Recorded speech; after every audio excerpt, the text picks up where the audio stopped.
So if anybody is watching this live, please tell me if there is sound. I will go check on my locals page if the sound is coming through, and then we'll get rolling. Okay, sounds like sound is coming through. So we'll call this a rare episode without initial technical issues, and we'll go with that. This one is going to be relatively brief. I ran into an interesting question on the sniper side. And that's, to be honest, most of my live streams start out with a question either from my website locals or from sniper side, where something comes up that never occurred to me before, that there was really a question. So I'm gonna go and put a YouTube link. I'm assuming we're streaming to YouTube, to that thread and hide. If anybody who is wondering can join. This is not going to be a very long live stream. I am on travel, and in about an hour I will need to start driving to the airport. Given that, I'm not going to be here for too long, and honestly, the subject of why reticles are black is not really something that's going to take that much time, hopefully. Okay. Here we go.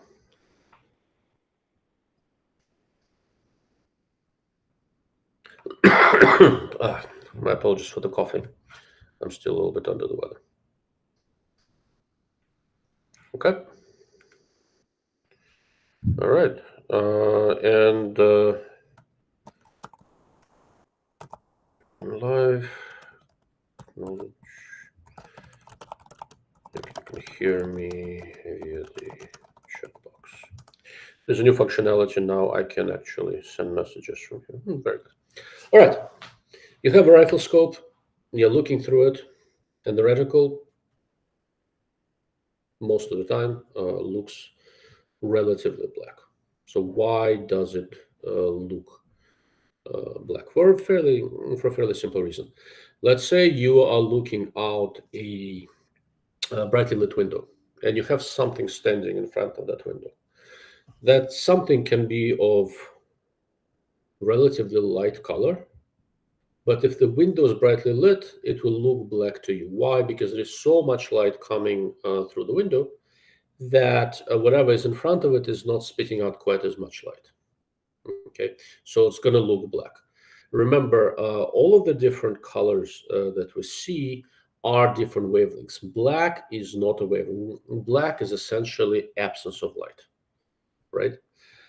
In this case, it's not so much absence of light as not enough light for us to perceive what color it is. Okay. Let's say you have an object, a lamp, something in front of the brightly lit window, and in the middle of the day when the sun is blasting the window, that lamp is going to look just like a black silhouette, basically, right? As the sun sets or goes on the other side of the window, there's less light coming through, and all of a sudden, this object that's in front of the window will no longer look black, right? It will start. First, you'll start seeing some gradations of gray, and at some point when the illumination, the back illumination through the window it gets low enough, you will see what color the object actually is. I hope that makes some sort of sense. With a rifle scope reticle, you've got basically a relatively similar situation. As you look through the rifle scope, you are seeing at some image of some sort, and the reticle is there in a path, and it's backlit by whatever is coming through the objective of the rifle scope that produces a lot more light than the reticle itself. Okay, so the reticle will look fairly black to you. And then there is an actual question that comes up a lot about, I think, Leupold and some others. Under certain situations, setting sun, etc., the reticle starts looking kind of copper. Okay. So why is that? Well, the reticle starts changing color, without LED illumination or anything like that, because what happens is that, and unfortunately I'm on travel, I'm in a hotel room, so I don't have my props with me. As you look through the rifle scope, some of the light, especially it happens when you're facing the light, some of the light is reflected off your face, gets into the rifle scope through the eyepiece, gets reflected off of the reticle, and when there is enough light coming through that way, you will see the reticle go oftentimes a little bit bronze, something like that. What exact color it turns varies somewhat based on what the reticle is made of. The way reticles are made, they're basically two commonly available types. One is something we call the wire reticle. Wire reticle is also called electroformed. And the way these things are usually made is they make some sort of a shape and they deposit metal on it. Usually, I think it's nickel wire of some sort. I think it's nickel typically, but it could be other metals. I never really bothered to check super extensively. The nice thing about the hotel where I'm staying is that every day they have free wine and cheese downstairs. So perhaps mistakenly, I figured I'm gonna have half a glass of wine before I start. Not have been the greatest idea, but regardless, what was I? So typically, it is a wire reticle of some sort, usually nickel wire. Sometimes in this nickel, a wire can be coated with a black covering. Chromium, I think, is relatively common. But most of the time, these wires are just left as they are, and on the vast majority of circumstances, they just look black. The other type of reticle manufacture is a glass-etched reticle, and both commonly illuminated and diffractive reticles are of the glass-etched types, where there is a flat glass substrate.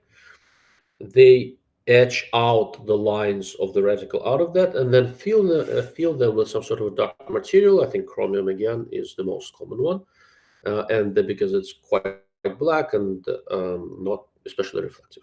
Okay, if a portion of that reticle needs to be illuminated via conventional illumination, where you have some sort of an LED inside the scope that shines on the reticle, and some of that light comes back to your eye, and that's what when the reticle looks illuminated. Then the portion of the reticle that's supposed to be illuminated is going to be covered with a metal oxide of some sort, or something basically relatively reflective. I think they use titanium dioxide most of the time. But again, I never, the specifics of which material is used. I asked somebody in the industry who I know, and that's what he told me. I didn't care enough to start digging. I don't think it matters very much. Titanium dioxide sounds like a perfectly reasonable candidate.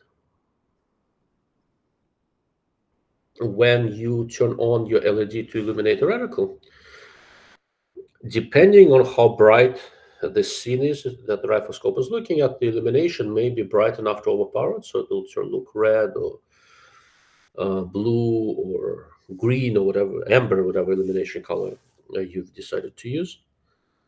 If it's not bright enough, you will not really see much of a change in the reticle illumination. Excuse me. One of the general problems with reticle illumination is managing light. Most of the people who design rifle scopes are not illumination specialists, so optical design for cameras or imagers and the illumination design, where you kind of have to preserve as many photons as possible, it's sort of a different expertise. So most of the rifle scope from a standpoint of illumination are not done especially well, but there are certain exceptions. One of the things that came out in that Sniper's Hide thread, and maybe I should, just in case, post the link to the thread in the chat box so that you know how it all started. So some gentleman over there came up with an interesting question. He suggested, why don't we make the reticle black illuminated? And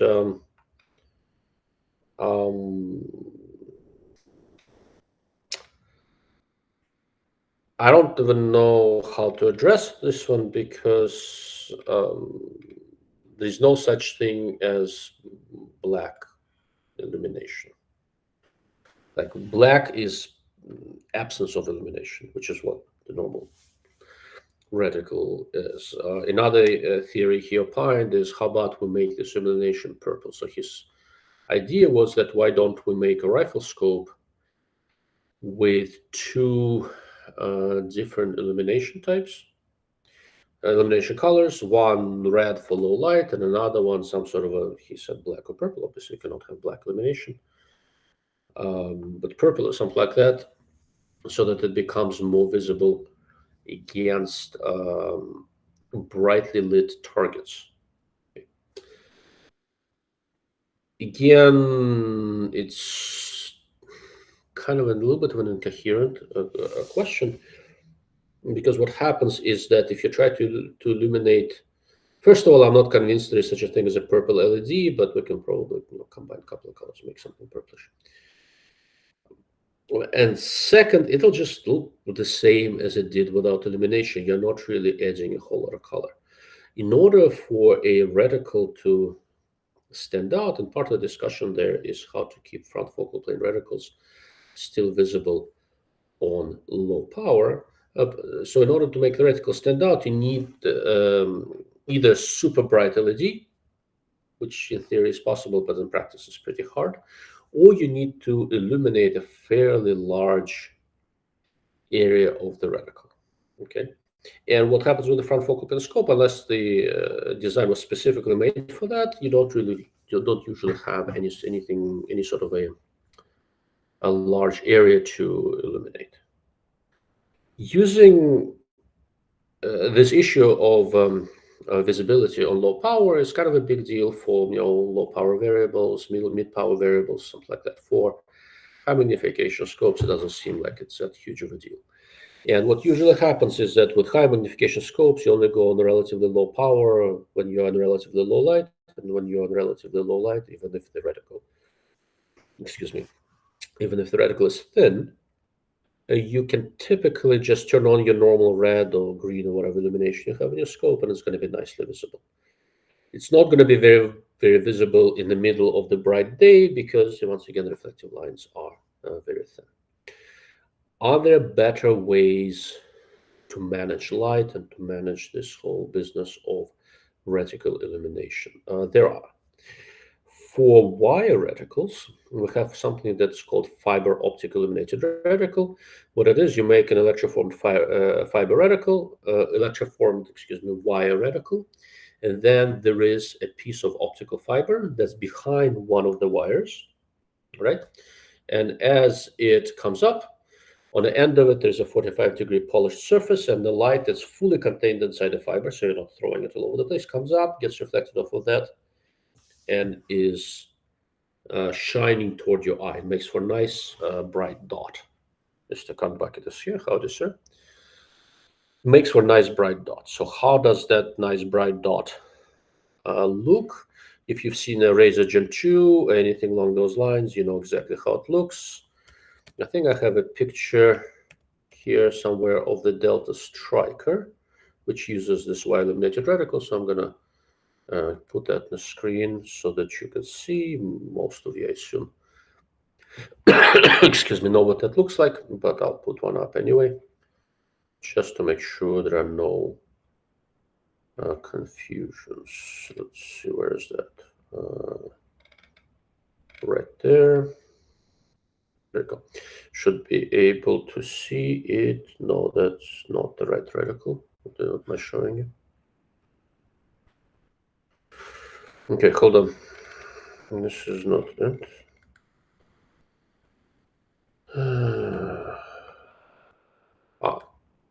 There it is. There you go. So if you look at this thing now, this bright dot in the center, right? That's basically a fiber illuminated dot. Okay? And the nice thing about it is that there is very, very little spillover anywhere other than the center dot, and there is almost no light signature of any sort coming out of the objective of the rifle scope.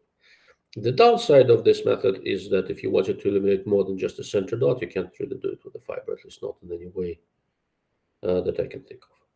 Okay. Is this all making sense?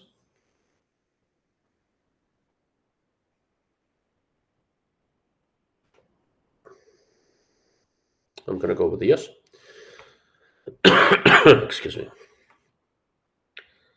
I have a couple other reticle illumination pictures here that I probably might be worthwhile. Let me scan through them. So this is, I think, March, probably 1 to 10, also fiber illumination.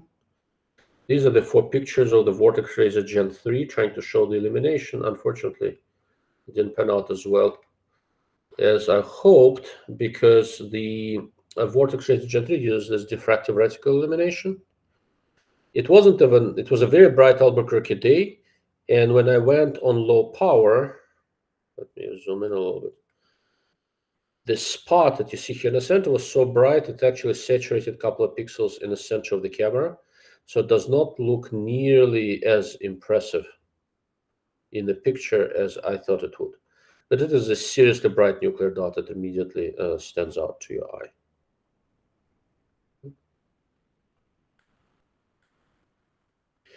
Here's another illumination, but this is Schmidt and Bender 1 to 8 by 24 dual CC. So they are also using basically, I thought they were using a diffractive reticle, the second focal plane. Somebody told me that they're using a beam splitter instead. I thought they used to use a beam splitter and switch to diffractive reticle. But basically, it's a dual reticle arrangement where the front focal plane reticle becomes very thin and low power, so they don't want to see it at all. And they just create a fairly bright dot in the second focal plane. So this is a diffractive reticle method. It's also quite efficient. Just like a fiber, it is very efficient, but you have a fairly limited area to illuminate. You can illuminate the dot, you can illuminate the area, it's a little bit bigger, up to maybe 2-3 milliradian in the center, depending on the design. And that's largely it. This is the reticle in a size 6, 1 to 6 by 24. And this is a conventionally illuminated reticle. And if you look at this thing carefully, you immediately see that, so there is this crosshair illuminated in the center. And while it's middle of the day in Albuquerque, it is a relatively bright, it's not nuclear bright. You immediately, it's very, very visible, but it's not like a nuclear bright dot, right? So what the side, and that's the conventional illumination where what you see illuminated is the part of the reticle that's coated with titanium dioxide. And that's why you see it reflective. All the other lines remain very black, and what you're seeing are basically chromium lines, essentially. And what guys at Psi at Armament, what they do, they make the reticle itself bold enough where you're not depending on illumination as much. Is it a especially good way to go? Well, it's not a bad way to go. More importantly, it is a relatively expensive way to go. So if you're trying to keep costs in check, you can do fairly sophisticated illumination scheme, and you can illuminate a larger area. So if in dusk you need to do some holes with the reticle, well, with this method, you have a few more options there. Mr. Zach 127 Sly, is there any solution to see red dots illuminated reticles sharply when you have astigmatism? That's a good question. At the time of the question, I was kind of getting to the end of semi-prepared speech on reticles, so I was going to switch to Q&A.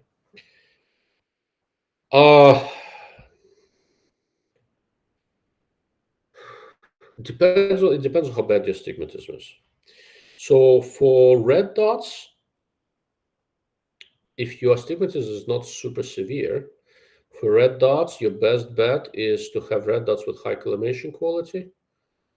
Usually these are the longer ones, the newer ones, for example, with aim points. The T1 had a relatively old optical design. T2 got better, so collimation quality got better, reticle was sharper.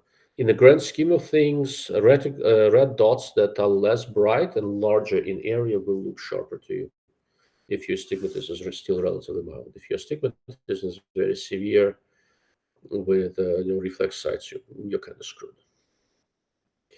With illuminated reticles in conventional rifle scopes, again, you run into the same basic issue. Anything that looks like one very bright dot is going to start looking distorted to you. Depending on how your eyes work, different colors work better than others. For example, earlier this year, I looked at the Swamp Fox Tomahawk, a Gen 2, 1 to 4 by 24. And the Gen 2 has this fiber optic illuminated reticle, and they have it in 3 colors, four colors, red, green, blue, and amber. And amber, to my mildly astigmatic eyes, does look sharper, right? So there is less bleed to my eye. But any reticle where illumination is larger in area and shows some sort of a pattern, like in the Psi 6 reticle that I just showed you, is generally going to look a little bit better because your brain recognizing that it's not just a dot, it's a shape of some sort, is going to essentially post-process the image inside your head, and it will look a little bit more clean. I hope that makes some sort of sense.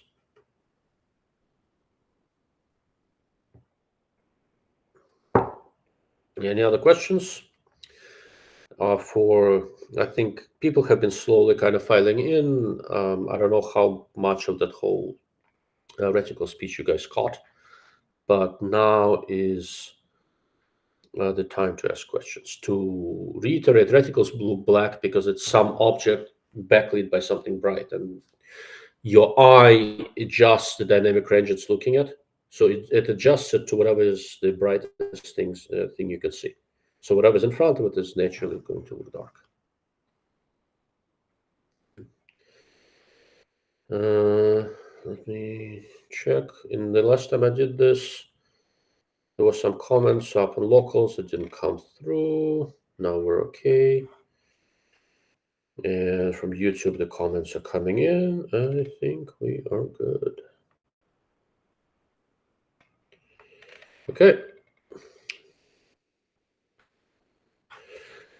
Where was I? The reticle, the question of reticle size, reticle design, and reticle illumination keeps on coming up. The current bucket. So that's why circle dots look so much better to me, even with lower quality optics. That is very likely true because it is not just a single dot. There's a horseshoe there, a donut, if you wish. Your brain recognizes that as a shape and basically does some post-processing. The way human vision works is really interesting. It's really interesting in the sense that the eye itself, as an optical instrument, is not especially sophisticated. It's fairly sophisticated, but nothing really special. What is incredibly sophisticated is essentially the DSP. DSP stands for digital signal processor, which is your brain. The visual cortex in your brain is the part of your brain that has evolved more recently than other parts of your brain. It is incredibly sophisticated. It's a little bit of a theorizing, but you can probably make a very, very solid argument that we evolved the way we did and developed fairly large brains in the same way we did because we became aiming animals, right? We aim, and that required changes to our visual cortex and the ability to see and resolve things in a somewhat different way that may have driven the development of our brains to make us, what we are as a species.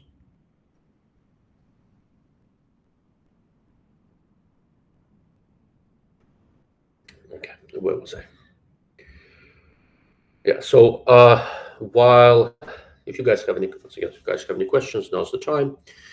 One of the other things that I want to touch on in the meantime, and this comes up in forums and different discussions all the time, and there are different opinions on this. A lot of this comes down to preference, although most of what I see online is, honestly, sheer stupidity and ignorance.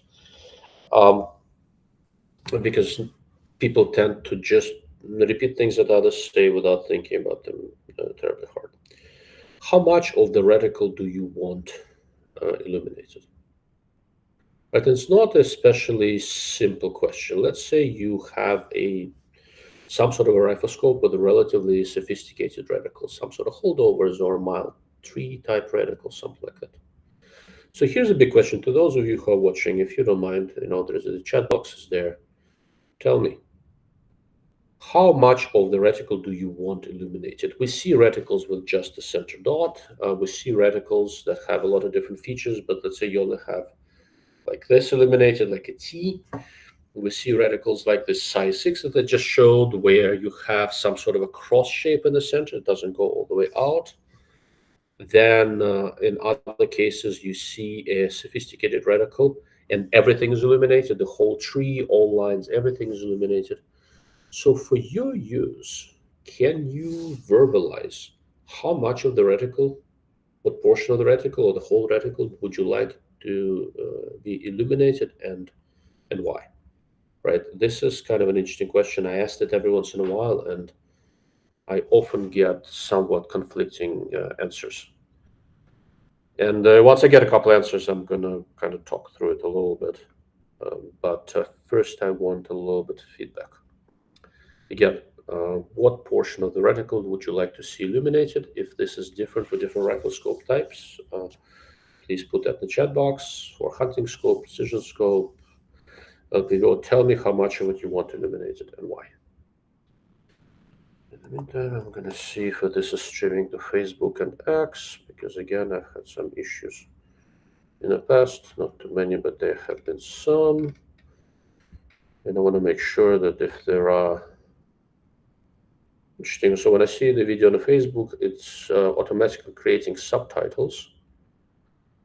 And that is always very entertaining to see how Facebook AI is going to deal with my accent. Always fun. And let's see what's happening on X.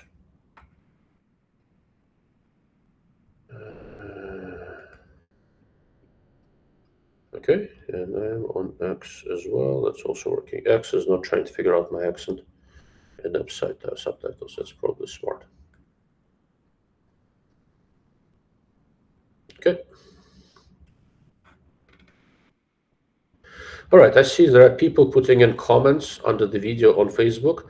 So those don't come through into my casting software, right? So I don't see them unless you put them in the chat box. And I am not convinced there is a chat box on Facebook. All right, so I'm going to go through the Facebook comments. And so Jason saying just the center plus definitely do not want the whole tree. Distortion and confusion get the best of my lackluster processor. Okay, so just the center. Randall Carey has a question. Elia, is it possible to set up different areas of an edge reticle to project to illuminate in the green illumination and the red illumination, say one section on at a time? I prefer small center area of the reticle illumination as an option, not all. Larger broadcast back at your adversary, as I understand it. Well, that's partially correct. Let's see, Mr. Cunt I like some sort of center illumination, dot, or dot and inner dash marks. I have not found any completely lit reticle I love, but having small dots and some mil marks has appealed to me more lately. Good answers overall. So what I found is that oftentimes competition guys like to have a lot of the reticle illuminated, at least most of the tree, if they're using a tree reticle.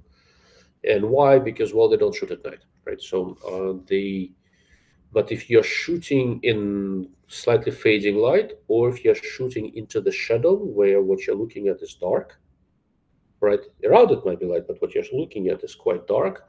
A thin black reticle is not going to be very visible. So they want to be, if they want to aim precisely or hold for wind or something like that with the reticle, they want more of it illuminated. And I've seen some guys who shoot almost entirely with a tree reticle, and they have the entire tree illuminated. When you're shooting in dusk conditions, that actually works quite well.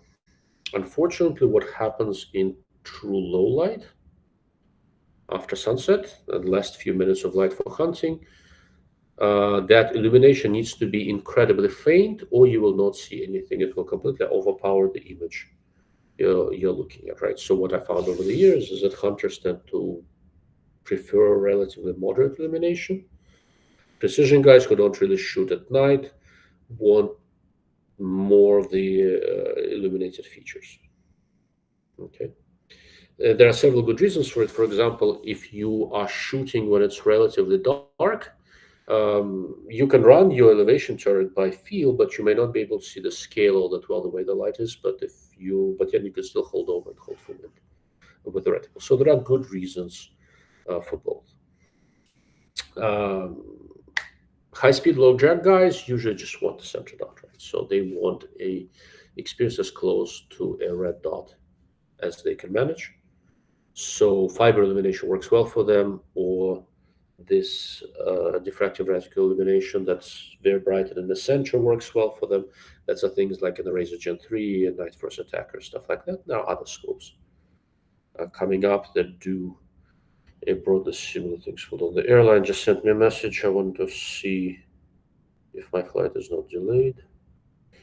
No, it's not delayed, but I need to get driving in about half hour. Better finish the wine. Okay.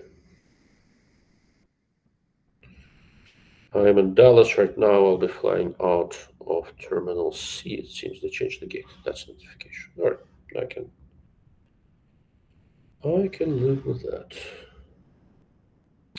And I'm first an upgrade list, except there are no first class seats available for an upgrade. So I'm gonna have to squeeze my fat ass into an economy seat.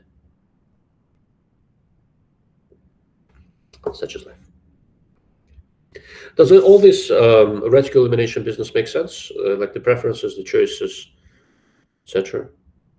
One of the things that's really, really critical is that if you're going to go into the low light, into a true low light situation, you want to be able to dial down your reticle illumination so low that it does not impact your eyes' low light adaptation.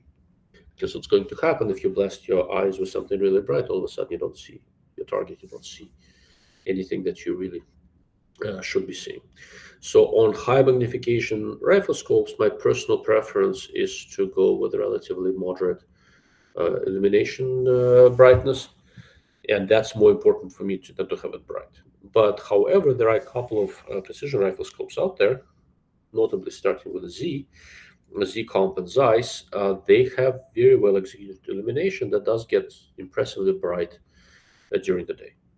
And I think the express aim is at competition shooters who want to be able to have their reticle stand out very nicely in the middle of the bright day, but against a very, very dark object. Okay.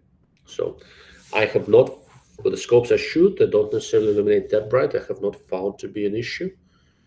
But I can see why they are configuring their scopes this way.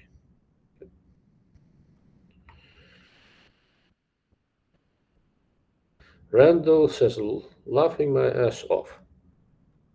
What did I say that's so funny, Randall? I'm looking at the Facebook comments since they don't get pulled into my casting software.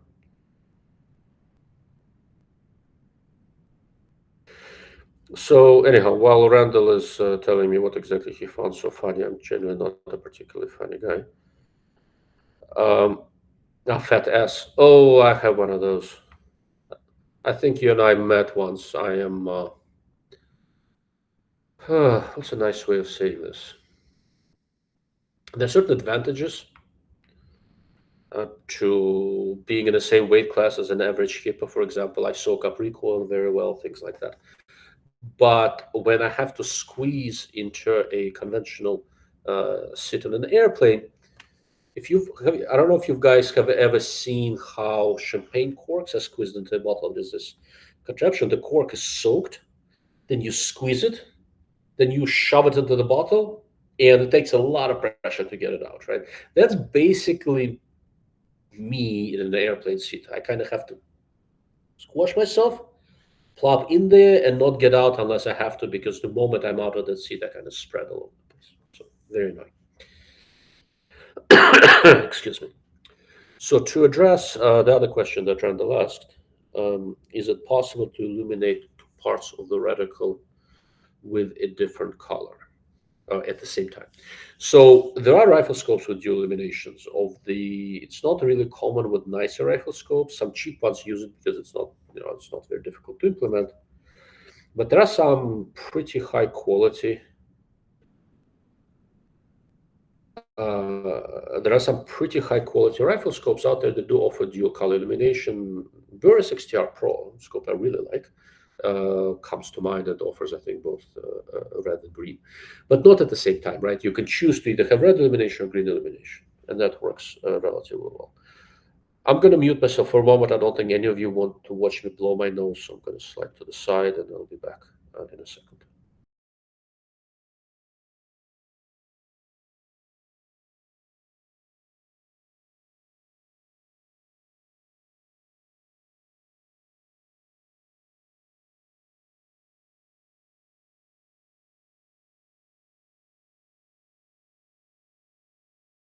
And I'm back.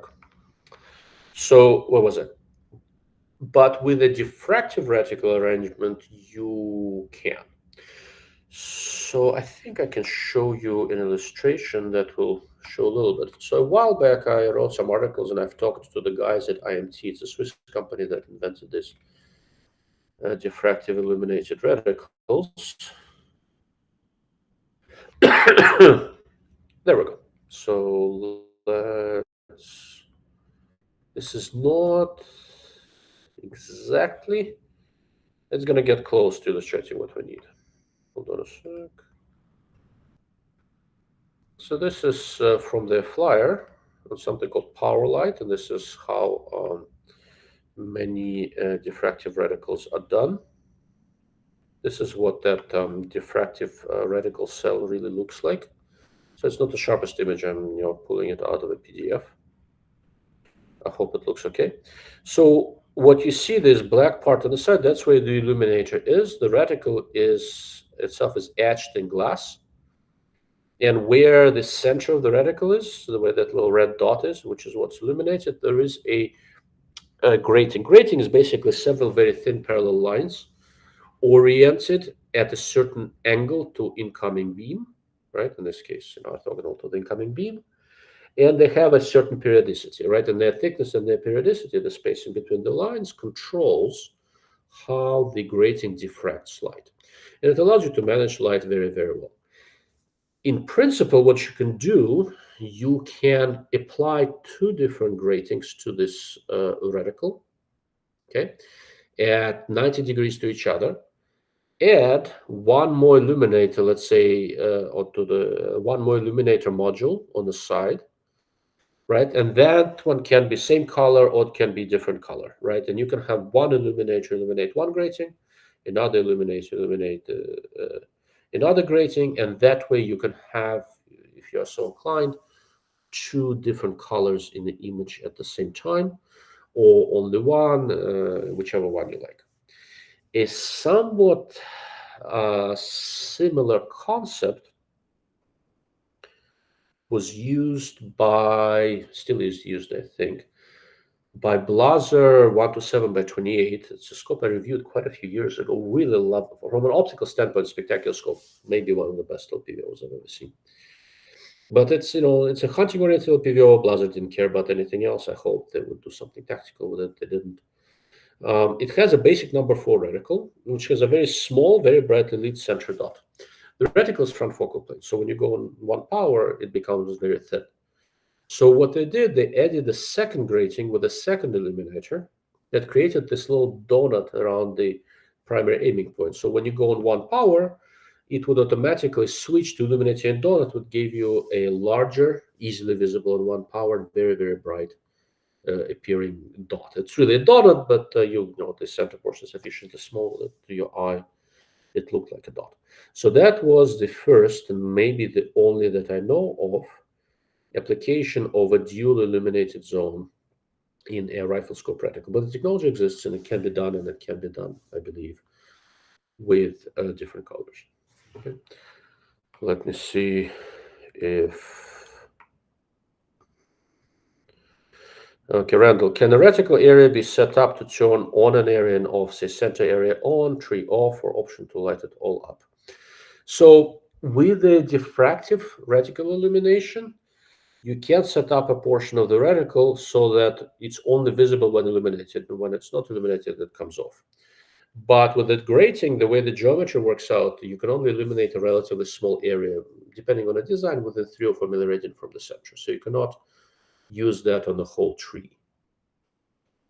But within that center region, yes, you can have certain parts of the reticle come on and off and stuff like that. For example, the brightly illuminated dot in a Schmidt and Bender DLCC 128 is a phase grating, so when it's not illuminated, you don't see that dot. Okay. Again, I'm reading off the comments from Facebook because let's see. So Randall says, "Yep, Mona guy and work for Arkin." Yes, I know you're with Arkin, and I remember meeting you. What Mona is, MONA, I'm not entirely sure. So maybe you want to clarify. Zach, as a small bore F-class shooter, shooting known distance black paper targets, small and center illumination seems best. Yeah. So the way my personal preferences lie, I prefer not to have the whole thing illuminated because I do a little bit of everything, and I spend a good amount of time in low light. So my preference on precision scopes is to do basically sparse illumination. I don't mind like a T, which is what Burris does in XTR Pro and XTR 3i, which I like, or a crosshair that's like plus minus, I don't know, 3-4 milliradian from center. That works well for me. I can live with a central dot as well. I think that's the illumination I did on the March 5 to 42 because I viewed that as more of a general purpose precision reticle. That's basically the kind of thing that I like. Okay.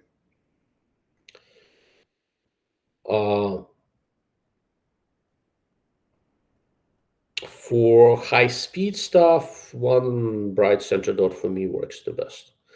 The whole tree illuminated is not really my thing. But there are a few designs out there that have this partial illumination, the grid reticle in the Schmidt and Bender, where they have a fairly complicated reticle, but only a few dots here and there are illuminated, and the way that it works surprisingly well. In low light, it works well for me.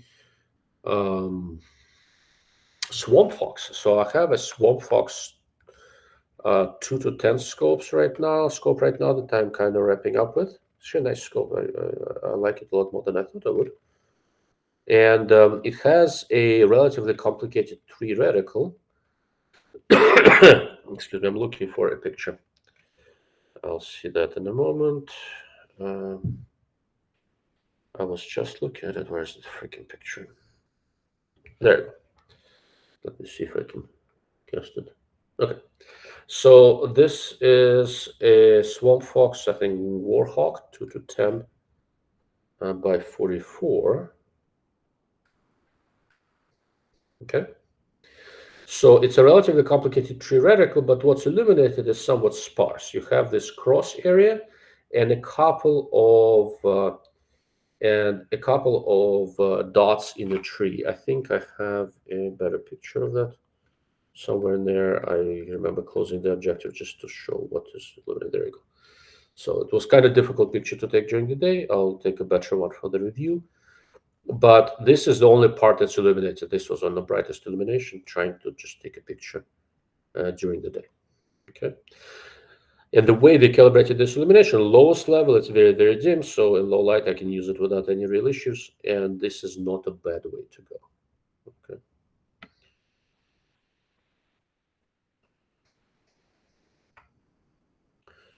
All right. Cut bucket. Is that dual zone illumination what EOTech does for the big circle in the Voodoo 1 to 10? I don't think that's dual zone. I think they have a single illuminated LED. They don't turn different zones on and off that I can think of. Let me pull it up and see. I could be wrong, but I really doubt it. It's the 1 to 10 by 28. Is that the one you're talking about? It's the front focal plane design that has a small center donut and then a large circle around it that comes into view on lower powers. Is that the one you mean?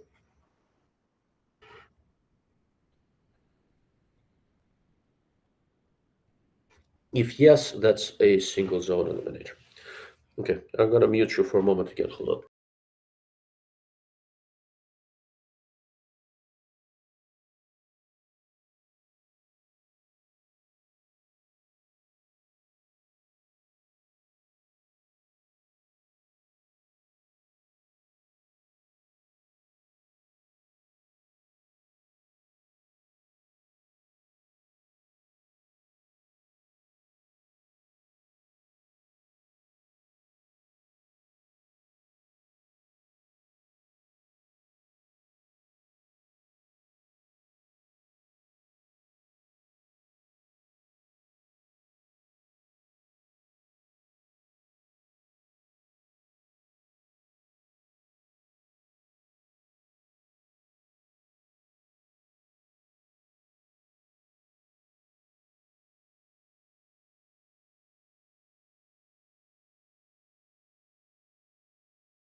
And I am back.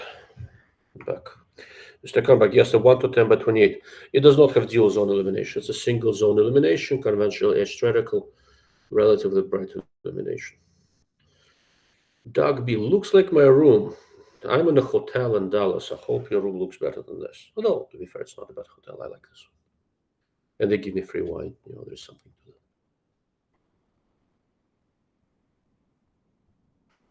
that. All right, guys. What else you got? I need to start driving to the airport in about 15 minutes. So we have a relatively limited amount of time.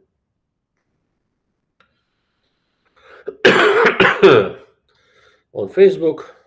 Oh, okay, Mona is mostly again. Okay. Randall is asking, how does the Swamp Fox 2 to 12 compare to the PA 2 to 12? I have that one. So the Swamp Fox 2 to 12 is a Kentucky long. What I have is a 2 to 10 by 44 from the Warhawk line. And Primary Arms does not have a 2 to 12 that I'm aware of. They have a 2.5 to 10 by 44 that is now discontinued. Is that the one you have, Randall? Generally speaking, so optically, the 2 to 10 Swamp Fox is better than the Primary Arms GLX 2.5 to 10, but quite a bit heavier. Like we know the Darth Vader room. Oh, okay. This thing, right? Is this what you mean? Yeah, so I was curious what generative AI can do for me in terms of images. And I went and ran it for one of the AI engines just to play with, and it gave me several images. I actually honestly, I found them hilarious. And it's one of those things, depending on what kind of task you give it, it will generate all sorts of weird stuff. And I kept on changing messages, and I'll show you a few images that it generated for me. So I kept on changing changing what I'm asking of it. And it generated this, which I thought was kind of interesting, but nothing to do with optics.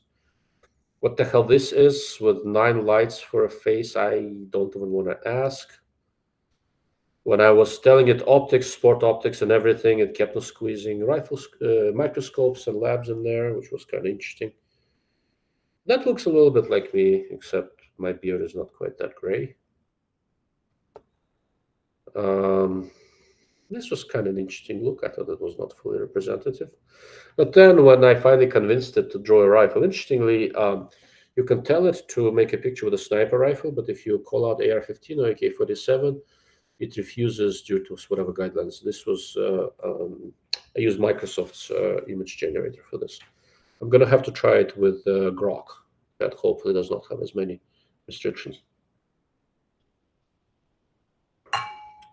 There are a couple that I like.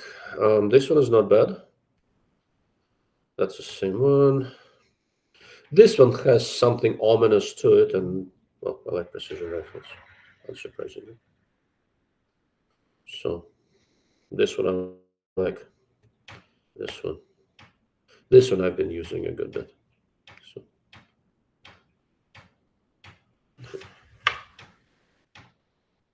something's ticking behind me. Hopefully nothing's gonna blow up. This one. This looks a little bit like my gun room. I wish I had a gun room this size, but it's something.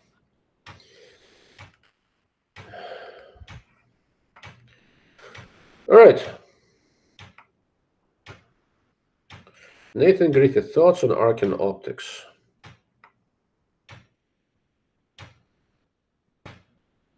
I don't have any strong thoughts on Arcan optics. From what I've seen, the consistency is not there. I've looked at one. The one I looked at was SH4 Gen 2, and that was a good scope. But then I got my hands on several other SH4 Gen 2s, and there was so much variation, and then I decided not to publish a review. Simply because if I review something, I have to have faith in the consistency of the product. And with Arcan, like it's just every time I lay my hands on one, it looks so different that I can't make recommendations one way or the other. It just depends on which one you get. So I simply don't know what to make out of it. And for the time being, I basically gave up on Arkin. I wish the guys well. I know a couple of guys there. They're good people. I wish them well. I hope they build a consistent product. But until they do, um, I'm not going to be looking at Arkin scopes. So that just that. Then on top of it, with the people I know who had issues, I see so many complaints about customer service that it's another thing is that I don't look at customer service super carefully because most brands out there support their customers pretty well.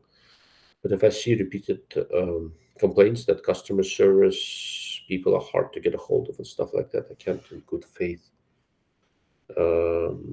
recommend or not recommend the optic, right? So it seems to be relatively inconsistent, and customer service doesn't quite seem to be there. So it is what it is. I'm basically taking a wait and see approach on Arcan optics. And besides, kind of reading between the lines, there seem to be some strife in Arcan land because there's this new brand now called D&T Optics that, and I don't fully understand the relationship, but these a digital scope called Zulus that used to be with Arcan now is only available through D&T. I don't know if they were an OEM, a different company or something. They've got a 7-35 that looks kind of like the Arcan 7-35, but with a different reticle, allegedly better, maybe not. So I don't know if it's an OEM doing something. I have no freaking clue. So I don't know. Jeff B 1961. What are your thoughts on the Nightforce NX8 2.5 to 20 and the 4 to 32? So I'm not a fan of any of the NX8s. 4 to 32 is probably the best one on the bunch, but on the other hand, the NX8s that were originally introduced that I saw were really not great, and it sounds like they made some sort of a change halfway through. And the current ones are allegedly better, but I haven't tested the current one. Based on the ones that I have seen, I was not impressed. And as far as I'm concerned, with Nightforce, the good stuff starts and ends with Attacker. I am not a fan of any of the other Nightforces. That's pretty much it. And then on top of it, with the NX8 scopes, we just had a discussion on that actually. I looked at it a little while back. I don't like companies that bullshit on their specs, and I feel the view specs on the Nightforce websites are horseshit, which I do not appreciate. And that's something that for me is a turnoff. I don't like dishonesty in advertising. It's like with the ZCO, the field of view they list on their website is larger than what's actually in the US spec scopes, and I've never seen anybody make a correction. So it's another thing that I find very, very annoying. The iBox on them is not great. It's not horrible, but it's not great. At least on the ones that I've seen. Again, maybe the latest ones are better. Hard to say. Still, unless there is enough demand, I do not have any current plans to look at any of the NX8 models until the specs are fixed. Zach, off-topic question. Would it ever be possible to make a prism optic for pistols with long eye relief? In bullseye pistol, most shooters are using aimpoint ultra dot. The prism might work for astigmatism.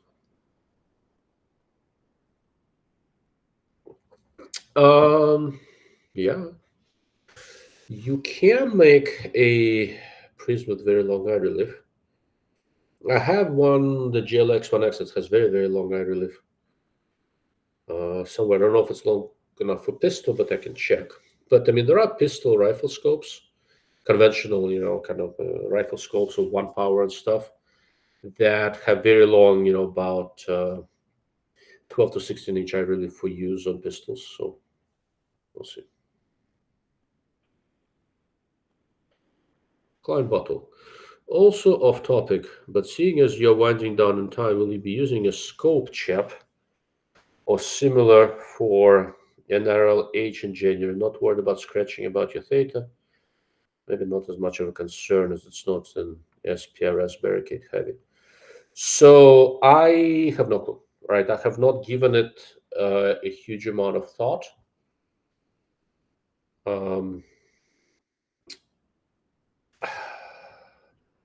I'm probably not going to use scope chaps, if I'm worried about scratching it, I'm just gonna get some of that camera tape and just wrap it. I've done it with a few scopes in the past when I was worried about scratching it.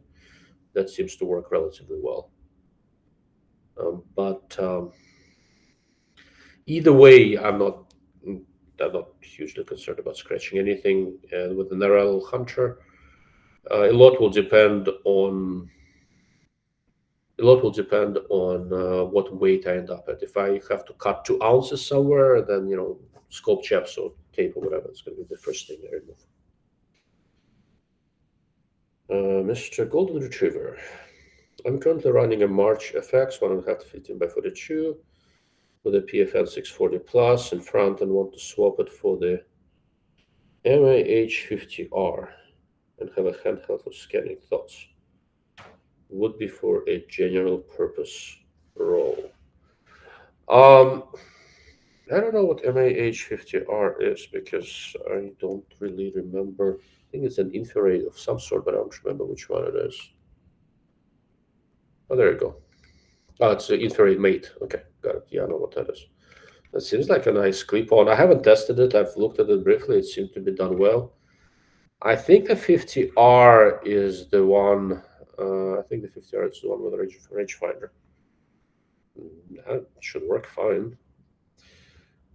Look, it just depends on what you're looking for. I don't think you're going to see a real big image difference between the IRA Mate and what you currently have.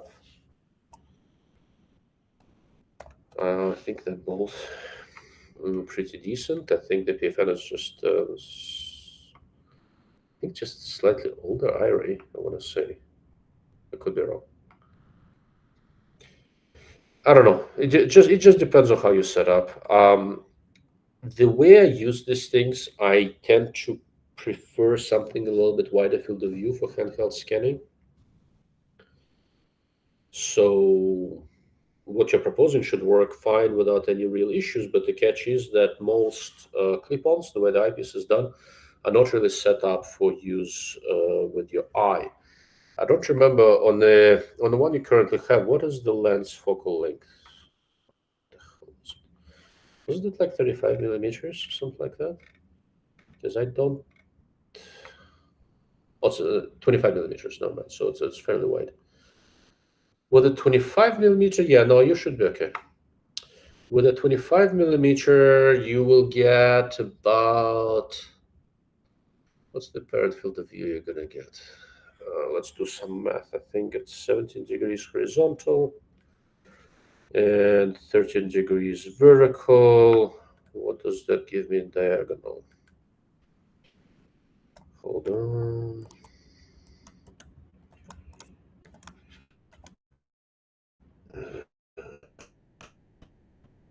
About 22 degrees diagonal.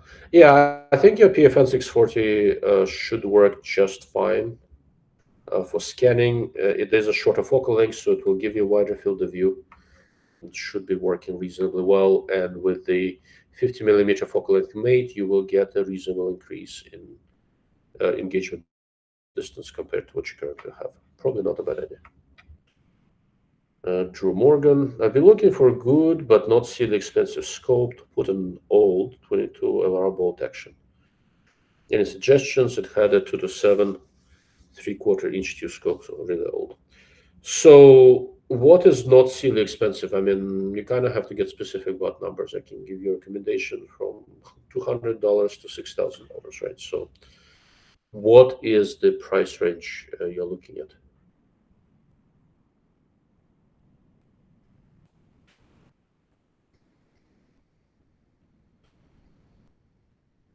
Come on, you can do it. Well, I know there's a delay with YouTube. Let me see. While you are coming up with an answer, let's see if there's anything on Facebook that I missed. So Nathan Griffith, the gentleman who was asking about ARC, and trying to find affordable scope for an RL22.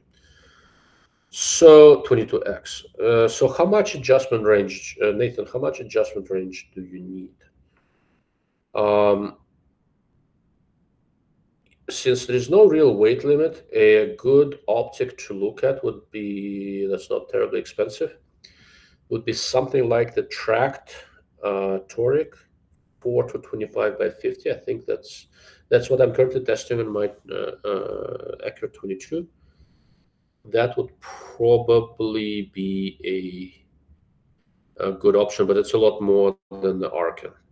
If you are looking at $500-600 range, I would check out Vortex Strike Eagle 5 to 25. That's a very good NRL22 scope and well supported. They're quite consistent. If you don't need illumination, Vortex Venom 5 to 25 by 56 is quite good. With Element Titan is worth a look. They may not be quite as if you're really on a budget, Element Helix 6 to 24 is actually not a bad scope at all. It's not as feature rich, but it is quite robust, and all of the ones I've seen always track. So when you're on a budget, going for something most feature rich is usually not a great idea. Go for something with solid fundamentals. Drew Morgan, maybe less than $400. Okay. Less than $400 for a 22. Honestly, I'd probably put an SW. Well, depending on what you're looking to do with it, but if you're not shooting off hand too much, I'd probably put something like an SWF 10 power on it and be done with it, and then play. Otherwise, there is. Hold on. I used to remember all these things. I don't quite as much. So let me check something real fast. And I'll be able to tell you the rest. There was an Athlon in that price range that I thought was actually very decent, and there are always a couple of Burrises from the full field line that are surprisingly decent. Stick with the stuff with the 40-42 millimeter objective length. I don't know what kind of a mount you have on yours. Very commonly, I've seen Athlon, if you're okay with a tactical looking scope, I've seen Athlon Eras BTR 2.5 to 15 quite a lot in the 400-ish price range. That actually works really, really well. It's a lot of scope for the money.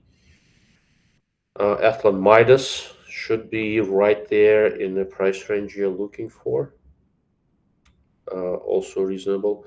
If you want something small in the same basic or similar magnification range and you really don't want to spend a lot of money, honestly, something like Vortex Diamondback 3 to 9 or 2 to 7 by 35 is usually a good idea. So I'd be looking at that. For Mr. Plinkett, thoughts on the Night Force FCS spotter? I only saw it at SHOT Show. I was deeply unimpressed. Can't figure out why I would want one, I'll be honest with you. The only purpose for the Night Force FCS spotter was that Steiner introduced a similar size spotter at SHOT Show, and when I first looked at the Steiner one, I thought it was weirdly overpriced. And then I looked at the even more expensive Night Force. So as far as I'm concerned, that Night Force FCS was there for one reason, and one reason only, to make the Steiner tactical spotter look like less of a stupid idea. Mr. Golden Retriever, do you think having a laser rangefinder on a clip-on thermal would be worth it, or would having something like the Vortex Impact would be better as it isn't tied to the thermal at the cost of weight? Oh, that's a good question, to which I really don't have a good answer. It just depends on what else you do with that rifle, right?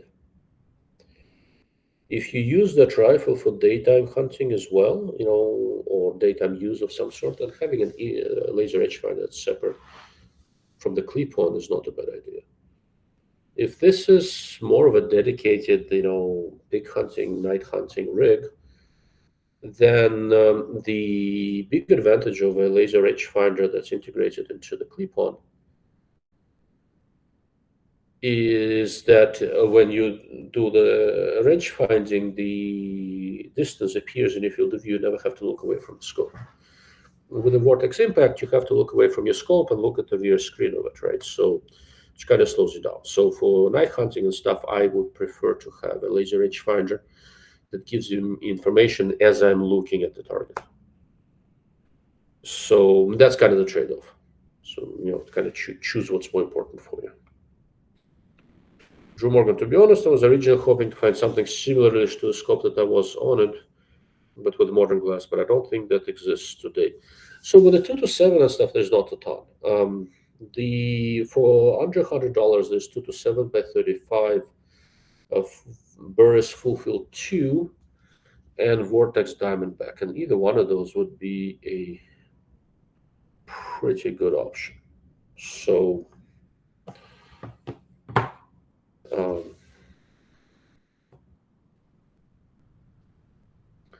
they are under $200. They have relatively modern optics, and they work pretty well. So, but if you're looking for a higher end 2 to 7, that stuff. Once SWFA gets up and running again, one of my favorite rimfire scopes, they have a tiny ultralight 2.5 to 10 by 32. So if you have one of those, that's not a bad idea. So I have a couple of those. I use one on the rimfire. It works really well. Excuse me. Mr. Plinkett, thank you for the thoughts. Where would your thoughts be currently for reticle-based spotter then? I'm about ready to just throw a spare scope on a tripod. It's not. I need to check with them if it's really in production or not. I have a prototype of a spotter from a company called Sector Optics. It's a brand of Torrey Pines Logic. It basically looks like it's a folded optical light path, kind of like a handsold, and with a reticle and an integrated laser rangefinder. And I think it's a couple of grand, and I really like it. I've been using that one more than anything else for a little while now. But let me make sure it's in production, and I'm going to have some sort of short review on it in the not too distant future. Right, guys, we've been at it for a bit over an hour. I do need to go to the airport, so I apologize for making it short, but the way my schedule is, I don't know if I'll be able to do one next week. I'll try. I had an hour, and I figured I'll do a live stream at least and talk about reticles and answer some questions. Thank you all who were able to join. If you have questions that I was not able to get to, please put them in the comments under the video on whatever platform you're on, and I will try to address them the best I can. In the interest of full disclosure, if you are on my locals website, darklordofoptics.com, that forwards to the locals community, I look at those first, but I try to get to everything the best I can. Thank you all. Wish me luck with Dallas traffic and with the flight to Albuquerque. And good night.